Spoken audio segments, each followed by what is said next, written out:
اعوذ باللہ من الشیطان الرجیم بسم اللہ الرحمن الرحیم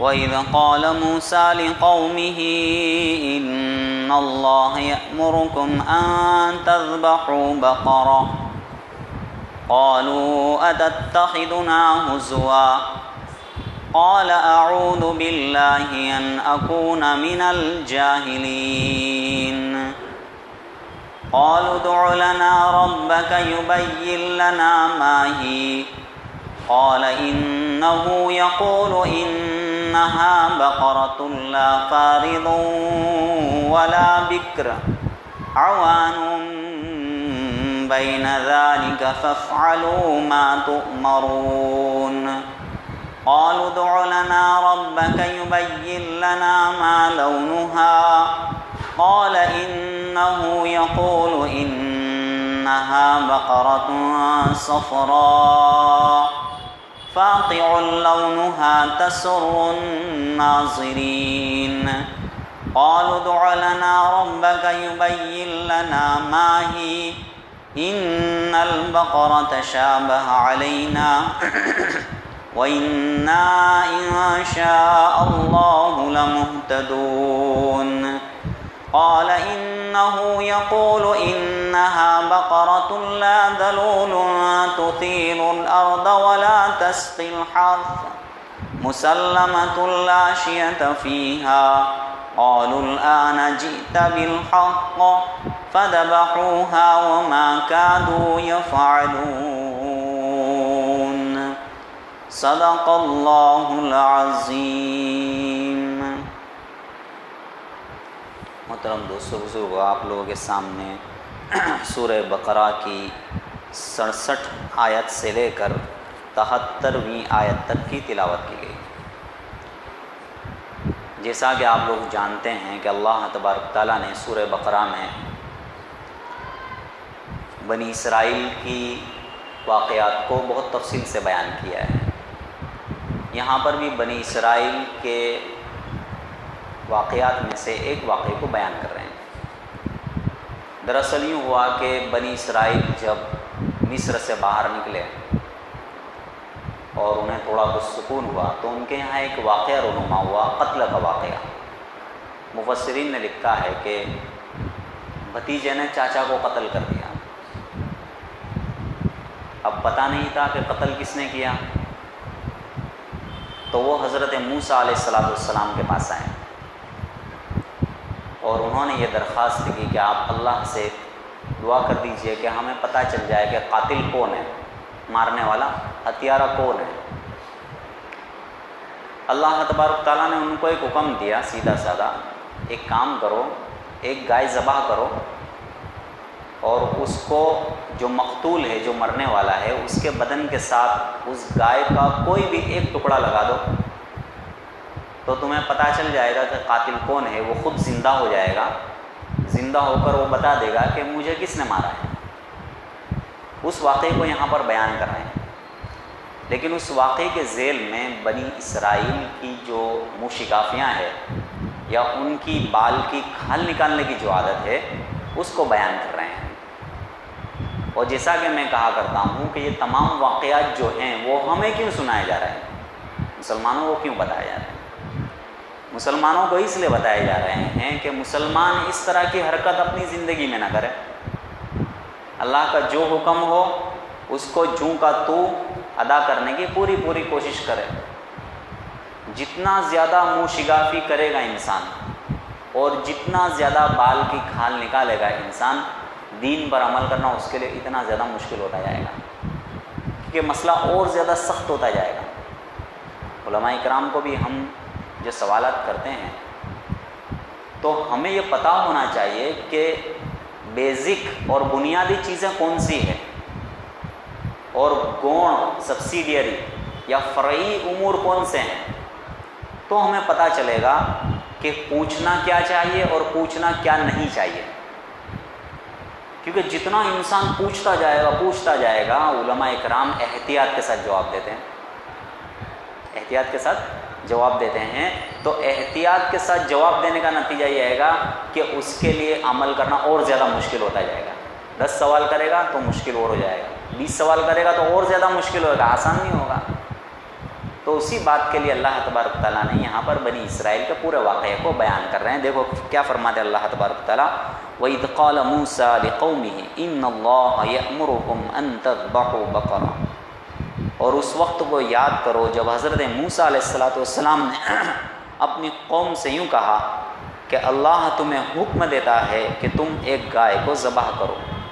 قَالُوا أَتَتَّخِذُنَا هُزُوًا, وہ کہنے لگے کیا تم ہمارا مذاق بنا رہے ہو؟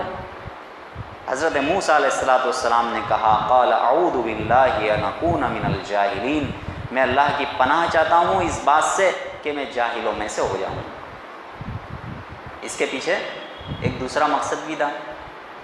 بنی اسرائیل جب مصر میں رہے تھے تو مصریوں کے یہاں گائے کو بڑی عزت کا مقام دیا جاتا تھا, جیسا کہ دنیا والوں کی بھول ہے کہ جو چیزیں اللہ تبارک تعالیٰ نے انسان کے لیے بنائی, انسان اس کی عبادت کرنے لگتا ہے. گائے اللہ تبارک تعالیٰ نے کیوں پیدا کی؟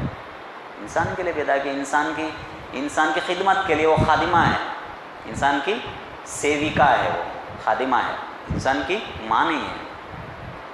ماں تو وہ ہے, قرآن پاک نے صاف کہہ دیا, ماں تو وہ ہے جس نے تم کو جنا ہے, جس کے پیٹ سے ہم اللہ تبارک تعالیٰ کے حکم کے تحت اس دنیا میں آئے, وہ ہماری ماں ہے. گائے ہماری ماں نہیں ہے, اور گائے کو ماں کہنا وہ اپنے آپ کی بے عزتی کرنا ہے. تو اللہ تبارک تعالیٰ نے ان کو یہ حکم دیا. کیوں حکم دیا؟ اس لیے کہ مصریوں کے یہاں گائے کی عظمت موجود تھی, اور بنی اسرائیل ان کے ساتھ رہے تھے تو وہ بھی گائے کو ماتا کہنے لگے تھے. تو ان کے دلوں سے یہ عظمت نکل جائے, اس لیے اللہ تبارک تعالیٰ نے گائے کو ذبح کرنے کا حکم دیا. تو کیا فرمایا اللہ تبارک تعالیٰ نے, اور اس وقت کو یاد کرو جب حضرت موسیٰ علیہ السلام نے اپنی قوم سے کہا کہ اللہ تبارک تعالیٰ تم قاتل کا پتہ لگانا چاہتے ہو, تو قاتل کا پتہ لگانے کے لیے اللہ تبارک تعالیٰ تمہیں حکم دے رہے ہیں کہ ایک گائے کو ذبح کرو اور اس کے کسی ٹکڑے کو اس کے بدن کے ساتھ چھوا دو, تو وہ زندہ ہو کر تمہیں قاتل کا پتہ بتا دے گا. تو کیا کہنے لگے, کیا تم مذاق کرتے ہو؟ یعنی ان کے دلوں میں گائے کی عظمت اتنی زیادہ بیٹھ گئی تھی کہ وہ یہ سوچ نہیں سکتے تھے کہ اللہ تبارک تعالیٰ گائے کے ذبح کرنے کا حکم بھی دے سکتا ہے. انسان جب غلطی پر اتنا زیادہ رچ بس جاتا ہے, غلطی اس کے دل میں, تو وہ خدا کے احکام کو بھی مذاق سمجھنے لگتا ہے. تو وہ کیا کہنے لگے, کیا تم مذاق کر رہے ہو؟ حضرت موسیٰ علیہ السلام نے کہا یہ اللہ کا حکم ہے, اور اللہ کے حکم کے ساتھ میں مذاق نہیں کر سکتا ہوں, کیونکہ اللہ کے حکم کے ساتھ مذاق کرنا اپنے آپ کو برباد کرنا ہے. اس کا انجام بہت برا ہے, اس کے انجام سے میں جاہل نہیں ہوں, جانتا نہیں ہوں, میں اس کے انجام کو جانتا ہوں, اس لیے میں مذاق نہیں کر رہا ہوں, میں تمہیں حقیقت بتا رہا ہوں.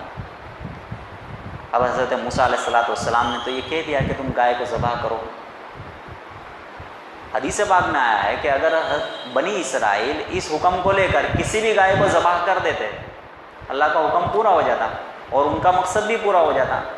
لیکن ان کی عادت تھی بال کی کھال نکالنے کی, اس لیے انہوں نے بال کی کھال نکالی. کیا نکالا, کیا کہا, قالوا ادع لنا ربک یبین لنا ما ہی. وہ کہنے لگے اے موسیٰ تم اپنے پروردگار سے ہمارے لیے دعا کرو کہ وہ ہمیں یہ بتائے کہ وہ گائے کیسی ہو, وہ گائے کیسی ہو, اس کی ماہیت کیا ہو, اس کے اوصاف کیا ہو, اس کی صفات کیا ہوں. یہ حضرت موسیٰ علیہ السلام کے پاس آئے, درخواست کرنے لگے. قال انه يقول انها بقرة لا فارض ولا بکر. حضرت موسیٰ علیہ السلام نے فرمایا کہ اللہ تبارک تعالیٰ یوں کہتے ہیں کہ وہ گائے ایسی ہو کہ نہ تو بہت زیادہ بوڑھی ہو اور نہ ہی بن بیائی ہو. یعنی لا فارض, بہت زیادہ بوڑھی نہ ہو گئی ہو. فارض ایسے جانور کو کہتے ہیں, ایسے گائے کو کہتے ہیں جس میں بچہ جننے کی صلاحیت ختم ہو چکی ہو. اور بکر ایسی گائے کو کہتے ہیں جس نے ابھی تک بچہ جنا ہی نہ ہو, جس نے ابھی تک بچہ, یعنی کہ بالکل حلوان جیسی ان کے نیچے.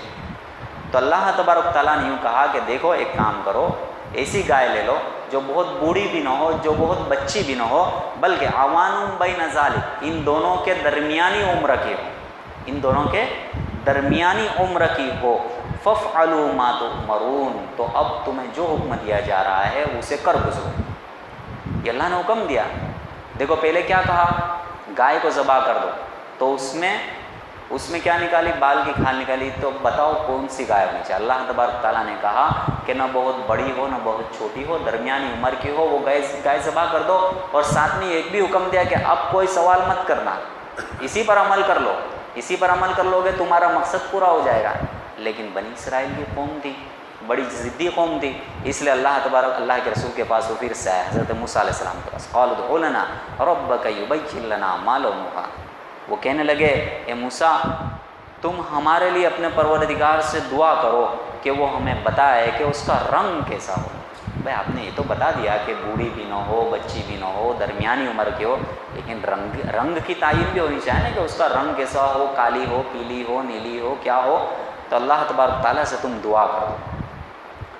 قال انه يقول انها بقرة صفراء، حضرت موسیٰ علیہ السلام نے فرمایا کہ اللہ یوں فرماتے ہیں کہ وہ گائے پیلے رنگ کی ہو، زرد رنگ کی ہو، فاقع لونها، اس کا رنگ گہرا ہو، اس کا رنگ گہرا ہو، تیز ہو، شوخ ہو، تسر الناظرین، دیکھنے والوں کو خوش کر دینے والی ہو، ناظرین کے لیے فرحت بخش ہو۔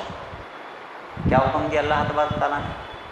پہلے کہہ دیا گائے ذبح کرو، تو اس میں پھر سے سوال کھڑا کر دیا کون سی گائے؟ تو بولے بہت بڑی نہ ہو بہت چھوٹی نہ ہو۔ اس کے بعد پھر سوال کھڑا کر دیا کہ اس کا رنگ کیسا ہو؟ اللہ تبارک تعالیٰ نے حکم دیا کہ پیلے رنگ کی گائے ہونی چاہیے، اور رنگ بھی ایسا ہونا چاہیے، تھوڑا تیز اور شوق ہونا چاہیے کہ دیکھنے میں اچھی لگے، بدنما نہ ہو، بد رنگ نہ ہو، بلکہ خوشنما ہو اور خوش رنگ ہو۔ اب اس کے بعد بھی اللہ کا حکم تھا، اور اگر اس کے بعد بھی یہ لوگ اس پر عمل کر لیتے تو اپنے مقصد کو پا لیتے، لیکن بنی اسرائیل کی قوم تھی، وہ سوال پر سوال کیے جا رہی تھی۔ پھر سے ایک سوال داغ دیا، قالوا ادع لنا ربک یبین لنا ما ہی ان البقرة تشابہ علینا وإنا ان شاء اللہ لمہتدون، کہنے لگے موسیٰ تم ہمارے لیے اپنے پروردگار سے دعا کرو کہ وہ ہمیں یہ بتائے کہ اس گائے کے اوصاف کیا ہیں۔ ابھی بھی انہیں شک پڑ رہا تھا، ان البقرة تشابہ علینا، بے شک گائے کے معاملے میں ہمیں اشتباہ پڑ گیا ہے، ہمیں شنکا ہو گئی ہے کون سی گائے لینی چاہیے۔ ابھی بھی ہمارے سامنے وضاحت نہیں ہوئی ہے، اگر تم اور وضاحت کر دو وَإِنَّا إِن شَاءَ اللَّهُ لَمُهْتَدُونَ، تو ہمیں اللہ سے یہ امید ہے اگر اللہ نے چاہا تو ہم راستہ پا لیں گے، ہم ٹھیک بات تک پہنچ جائیں گے۔ یہ تیسری مرتبہ پھر سے دعا کروانا ہے حضرت موسیٰ علیہ السلام۔ تیسرا سوال، گائے ذبح کرو، کون سی گائے ذبح کرو؟ چھوٹی بھی نہ ہو اور بہت زیادہ بڑی بھی نہ ہو۔ پھر کیا ہو؟ پھر یہ ہو کہ پیلے رنگ کی ہو، اس کے باوجود بھی وہ حضرت موسیٰ علیہ السلام کے پاس ایک سوال کرنے آ گئے۔ حضرت موسیٰ علیہ السلام نے کیا فرمایا؟ قال انه يقول انها بقرة لا ذلول تثير الارض ولا تسقي الحرث۔ حضرت موسیٰ علیہ السلام نے یوں فرمایا کہ اللہ یہ فرماتے ہیں کہ وہ ایک گائے ایسی ہو جس نے محنت کا کوئی کام نہ کیا ہو، وہ گائے ایسی ہو جس نے محنت کا کوئی کام نہیں کیا ہو، اس نے زمین کو نہیں جوتی ہو اور نہ ہی اس نے کھیتی کو پانی پلایا ہو، مسلمتن، صحیح اور سالم ہو، لا شیۃ فیہا، اس میں کوئی داغ دبکا نہ ہو۔ اللہ تبارک تعالیٰ نے قید بڑھتی گئی، جتنے سوال کرتے جائیں گے اتنی قید بڑھتی جائے گی، جتنی قیودات بڑھتی جائے گی اتنا عمل کرنا مشکل ہو جائے گا۔ بہت بڑی نہ ہو بہت چھوٹی نہ ہو، پیلے رنگ کی ہو، اور اس کے بعد ایسی ہو کہ اس سے کسی نے کوئی کام نہ لیا ہو، نہ کھیتی کا ہل جوتنے کا کام لیا ہو، نہ پانی پلانے کا کام لیا ہو، صحیح سالم ہو، اس کے اندر کوئی عیب نہ ہو اور اس میں کوئی داغ دبکا نہ ہو۔ ایسی گائے جب ذبح کرو گے تو تمہارا مقصد پورا ہوگا۔ اس وقت کہنے لگے قالوا الآن جئت بالحق، اب تم صحیح بات لے کر آئے، ہاں یہ برابر ہوا، یہ پرفیکٹ ہو گیا، اب تم نے ڈیفینیشن پوری پرفیکٹ دے دی کہ اب کون سی گائے ذبح کرنی ہے۔ فذبحوها، پھر انہوں نے اس گائے کو ذبح کیا، وما كادوا يفعلون، اور لگتا نہیں تھا کہ وہ ایسا کرتے،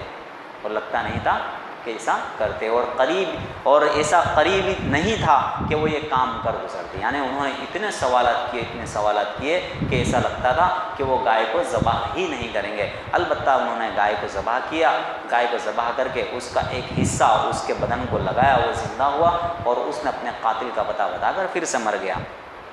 آگے کی آیت جو ہے اللہ تبارک تعالیٰ اسی واقعے کے بارے میں بیان کر رہے ہیں، وَإِذْ قَتَلْتُمْ نَفْسًا فَادَّارَأْتُمْ فِيهَا وَاللَّهُ مُخْرِجٌ مَا كُنْتُمْ تَكْتُمُونَ۔ مفسرین نے یہاں لکھا ہے کہ یہ آیت جو ہے وہ پیچھے والی آیتوں کے ذیل میں ہی نازل ہوئی ہے، صرف واقعات کی ترتیب میں آگے پیچھے کر دیا ہے قرآن پاک نے، مقصد ہوگا کچھ اللہ تبارک تعالیٰ کی کوئی حکمت ہوگی، اسی بات کو یہاں پر بیان کر رہے ہیں۔ وَإِذْ قَتَلْتُمْ نَفْسًا فَادَّارَأْتُمْ فِيهَا، اور وہ وقت بھی قابل ذکر ہے جب کہ تم نے ایک جان کو قتل کر دیا، ایک شخص کو قتل کر دیا، فَادَّارَأْتُمْ فِيهَا، پھر تم جھگڑنے لگے کہ کس نے قتل کیا، پھر تم جھگڑنے لگے۔ فَادَّارَأْتُمْ فِيهَا کا مطلب ہے اپنے آپ کو نردوش کہنا اور دوسرے کو دوشی ٹھہرانا، اپنے آپ کو نردوش کہنا اور دوسرے کو دوشی ٹھہرانا، اس کو کہتے ہیں اداراتم، جھگڑنے لگے۔ فَادَّارَأْتُمْ فِيهَا وَاللَّهُ مُخْرِجٌ مَا كُنتُمْ تَكْتُمُونَ، اور اللہ تو اس بات کو ظاہر کرنے ہی والے تھے جس کو تم چھپا رہے تھے۔ فَقُلْنَا اضْرِبُوهُ بِبَعْضِهَا، تو ہم نے حکم دیا کہ اس کے ایک حصے کو میت کے ساتھ لگاؤ، اس کو چھوا دو۔ كَذَلِكَ يُحْيِي اللَّهُ الْمَوْتَى وَيُرِيكُمْ آيَاتِهِ لَعَلَّكُمْ تَعْقِلُونَ۔ اللہ تبارک تعالیٰ فرماتے ہیں، یہ مدعے کی باتیں یہاں پر کہ اللہ تبارک تعالیٰ نے اس پورے واقعے کو اس لیے بھی رونما کیا، كَذَلِكَ يُحْيِي اللَّهُ الْمَوْتَى، دیکھو اسی طرح ہم مردوں کو زندہ کریں گے۔ آج جس طرح گائے کا ایک حصہ لگانے سے وہ مقتول جاتا، مر گیا تھا تمہارے سامنے، لیکن گائے کا ایک حصہ لگانے سے وہ زندہ ہو گیا، اسی طرح اللہ تبارک تعالیٰ تمہیں آخرت میں زندہ کریں گے اور اپنی زندگی کا تمہیں حساب دینا ہوگا۔ وَيُرِيكُمْ آيَاتِهِ، اور وہ تمہیں اپنی آیتیں، اپنی نشانیاں دکھلاتا ہے تاکہ تم سمجھ جاؤ کہ حقیقت کیا ہے، تاکہ تم سمجھ جاؤ کہ آخرت میں ہمیں زندہ ہونا ہے اور اپنی زندگی کا حساب دینا ہے۔ تو اللہ تبارک تعالیٰ نے یہ واقعات ان کے ساتھ رونما کیے، اور ان کے ساتھ کا جو مقصد تھا وہ یہی تھا کہ انہیں آخرت کا یقین ہو جائے۔ ہمارے ساتھ بھی اس کو بیان کرنے کا مقصد یہ ہے کہ ہمیں بھی اس بات کا یقین ہو جائے کہ اللہ تبارک تعالیٰ مرنے کے بعد ہر انسان کو زندہ کریں گے اور اسے اپنی زندگی کا حساب دینا ہوگا۔ اللہ تبارک تعالیٰ کہنے سننے سے زیادہ عمل کی توفیق نصیب فرمائے۔ وآخر دعوانا الحمدللہ رب العالمین۔ مختصر دعا۔ بسم اللہ الرحمن الرحیم، اللہم صلی علی سیدنا محمد وعلی آل محمد وبارک وسلم۔ نستغفر اللہ الذی لا الہ الا هو الحی القیوم ونتوب الیہ۔ ربنا آتنا فی الدنیا حسنۃ وفی الآخرۃ حسنۃ وقنا عذاب النار۔ اے اللہ ہمارے گناہوں کو معاف فرما، اے اللہ ہماری خطاؤں سے درگزر فرما، آئندہ کی زندگی کے لیے ہمیں ہدایت نصیب فرما، تیرے حکموں پر چلنے کی توفیق نصیب فرما، حضور پاک علیہ السلام کی سنتوں پر چلنے کی توفیق نصیب فرما۔ اے اللہ دین کے تمام احکامات پر چلنے کی ہمیں توفیق نصیب فرما، دین کے احکامات میں منہ شگافیاں کرنے سے اور بال کی کھال نکالنے سے ہماری حفاظت فرما، دین کے احکامات پر چلنا ہمارے لیے آسان فرما۔ اے اللہ مشکلات کو دور فرما، اے اللہ ناگہانی مصیبتوں اور آفتوں سے ہماری حفاظت فرما۔ اے اللہ یہ خطرناک تہوار جو ہمارے بھائیوں کے ہیں، اللہ ان سے ہمارے بچوں کی، ہم سب کی حفاظت فرما۔ اے اللہ ناگہانی مصیبت آفت سے حفاظت فرما۔ اے اللہ حاضرین مجلس کی مغفرت فرما، ہدایت عطا فرما، ان کی جائز مرادوں اور تمناؤں کو پوری فرما۔ اے اللہ قرآن پاک کا فہم نصیب فرما، اے اللہ اس پر عمل کرنے کے توفیق نصیب فرمائے۔ اللہ قرآن پاک کو ہمارے لیے دلیل بنا، اے اللہ ہمارے خلاف اس کو دلیل مت بنا۔ اے اللہ ہمیں اس پر عمل کرنے کی اور اس کے مطابق اپنی زندگی کو جینے کی توفیق نصیب فرما۔ اے اللہ ہماری ان دعاؤں کو محض اپنے فضل و کرم سے قبول فرما۔ جزا اللہ عنا محمدا بما وهم صلی اللہ علیہ وسلم۔ سبحان ربک رب العزة عما یصفون، وسلام علی المرسلین، والحمد للہ رب العالمین۔